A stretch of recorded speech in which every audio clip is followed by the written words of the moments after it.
Browns lose to the Bengals 24-6. And before we really get into the nuts and bolts of this game, I'll just jump right to what you guys want to know. What pick do the Browns have in the NFL draft, as it is clearly a tank for potentially a top 3 draft pick? I doubt they get number 1, but let's at least look at the updated draft order following the 1 p.m. games, as I filmed this during the 4:30 p.m. game. So, as things stand right now, the Browns have the 4th overall draft pick. Here's where things can get a little bit weird. The Raiders are currently playing the Jags right now, so someone's going to win that game. Right now, I'm looking for a live score update, and it is, surprise, surprise, 0-0. So, here's the rooting guide for everyone that wants to tank for, I don't even know who you're really tanking for, because I don't think Shador is going to come to Cleveland. Dion won't let him, and I don't think Cam Ward is really a quarterback I'd use the 1st, 2nd, or 3rd overall draft pick on, but desperate teams will do that because they are desperate for a quarterback. However, I still don't think that's a good use of a top 3 draft pick. You are rooting for everyone around the Browns to lose. And luckily, there is some friendly fire going on, like the Raiders and the Jags. But 2 weeks remaining, and it's not looking good. However, the Dolphins are going to come to town next weekend. They don't travel well, although I wouldn't be shocked if they use the Browns as a turning point for them to finally figure out their road north of the Mason-Dixon line demons they just cannot seem to get over. And then Cleveland closes the year in Baltimore. And my guess is the Ravens will have a lot to play for that week when it comes to the AFC North. So they are probably going to be playing their starters. But yeah, that's the updated draft order. So Browns in top 5 territory. Maybe best case scenario with some level of realism is they finish number 3 and they get Travis Hunter, who I think is the best player in this draft, but I still have slight hesitancies that I kind of want on the record, and I'm willing to look dumb in a few years if Hunter's a Pro Bowl guy. But the coolest thing about Travis Hunter is he plays both ways. When he gets to the NFL, if he doesn't play both ways, is he still as good of a player as we think he should be for being a top 5 pick? If he only played corner, and now we're kind of getting off on a draft tangent here, would you still use a top 5 draft pick on him in college? Like, if you only played corner at Colorado, would you still go, that's top 5 right there? Maybe, like Sauce Gardner, Derek Stingley, maybe not. But that's for another video. So that's the draft order. Let's talk about this game. We'll start with Dorian Thompson-Robinson and this offense, who, by the way, Jerome Ford, let's just give some credit to him right off the bat. He was really good. He had an awesome run to open up the game. Deontay Foreman fumble. We never see 27 play another snap. But I think I can confidently say, yet again, DTR is not a long-term fix or solution at the starting quarterback job for Cleveland. 20 for 34. He showed a ton of effort. He was fighting for every yard. He was trying to make some plays, and that led to some interceptions at the end of the game. But I know it's just 1 start this year, but it's 4 starts in his career. And no, I do not believe Dorian Thompson-Robinson should be this team's starting quarterback week 1 of next year. I don't really think there should be much of a debate, but if you need to hear it, I'll say it right now. No, the Browns should go another direction. I think Deshaun Watson is better than DTR. Now, that's a whole different, video in terms of what the Browns do at quarterback next season. But after watching this game, I'm not convinced whatsoever that DTR should be in serious consideration to be this team's starting quarterback. If you want a bright note, it's Jerome Ford is playing well. 11 carries, 92 yards, a 66-yard run to open up the game. He gets a touchdown later on. And, of course, Dustin Hopkins misses the extra point. So we get 1 good thing followed up with 1 bad thing, and that's pretty much the story of the Cleveland Browns, except usually 10 bad things for every 1 good thing. The Chief, in his first game back from that hamstring injury, he had a really nice day over the middle of the field. But these are just puff pieces here. Overall, this sucked. What are you talking about here? 24-6. I know that win over the Steelers really felt like, all right, Stefanski's not going anywhere. Gets a big win at home. Jameis, he's going to be the starting quarterback next year. Well, look how quickly life comes at you. Jameis is benched, and Stefanski, I think, has crept back into the hot seat. The Browns aren't just losing, they're getting blown out. 2-score losses after 2-score losses. To the Broncos on the road. To the Steelers. To the Chiefs.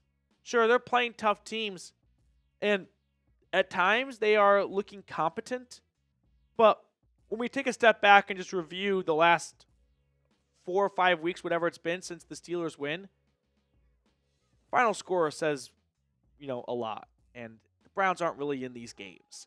And I don't know if Jimmy Haslam is going to have patience if these losses over the last 2 or 3 weeks of the season continue to be very, very lopsided. So I still believe deep down inside that Barry and Stefanski are going to return next year, but they have definitely moved away from being in the clear after that big, fun snow globe victory over the Steelers. It's a what can you do for me now kind of league, and what have you done for me lately? And lately, it's been bad. So, hot seat Stefanski. Before we get on to the rest of my post-game video, do want to give a quick shout out to our friends over at GameTime. Download the GameTime app today and use promo code CHATSPORTS for $20 off your first purchase.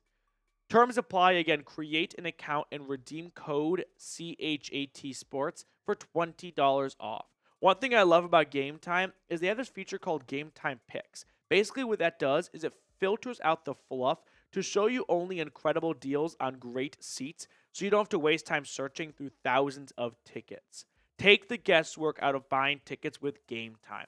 Download the GameTime app, like I said, and once you create an account, use code CHATSPORTS for $20 off your first purchase. It's awesome if you want to go to the Browns-Dolphins game to close out the year, maybe a Cavs game, best team in the NBA, whatever sporting event in your area you want to visit and go check out, use GameTime and save $20. Terms apply. Again, create an account and redeem code CHAT Sports for $20 off. Download GameTime today. What time is it? Game time.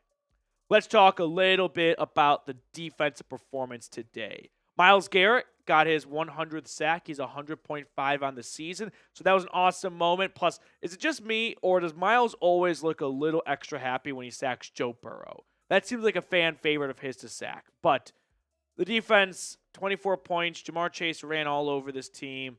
The secondary was getting gashed. It was really the same story over and over again. Mike Hall and Isaiah McGuire came up with a big strip sack on Joe Burrow deep in the Browns' red zone, which from a personal accolade standpoint, that's good to see because those are two guys that I want to see end on a high note going into next year, since at this point we're purely playing for like development of the younger players. But as a whole, Browns defense and the offense, no one really played well. I mean, there's really nothing to say that's all too positive.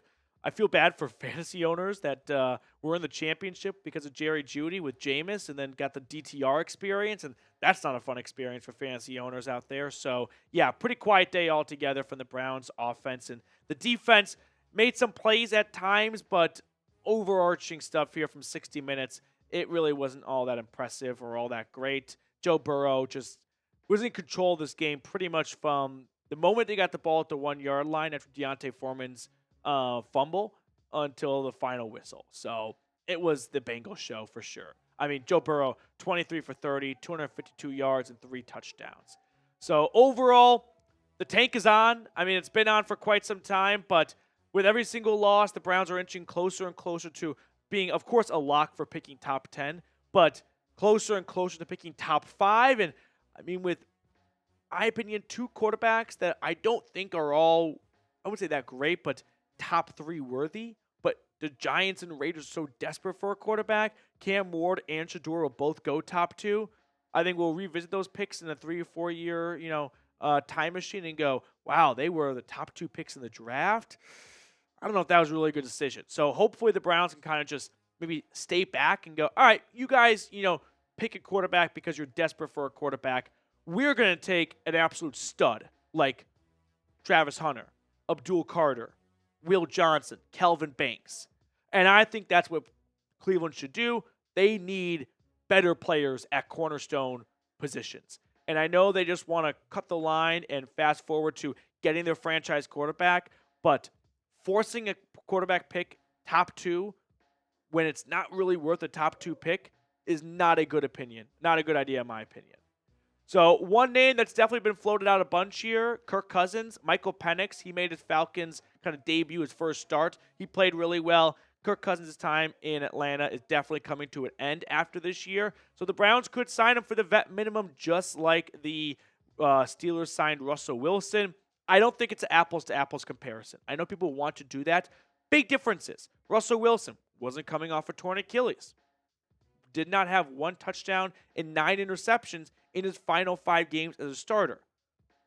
Go look at Russell Wilson's stats from his last year in Denver. Miles ahead of Kirk Cousins.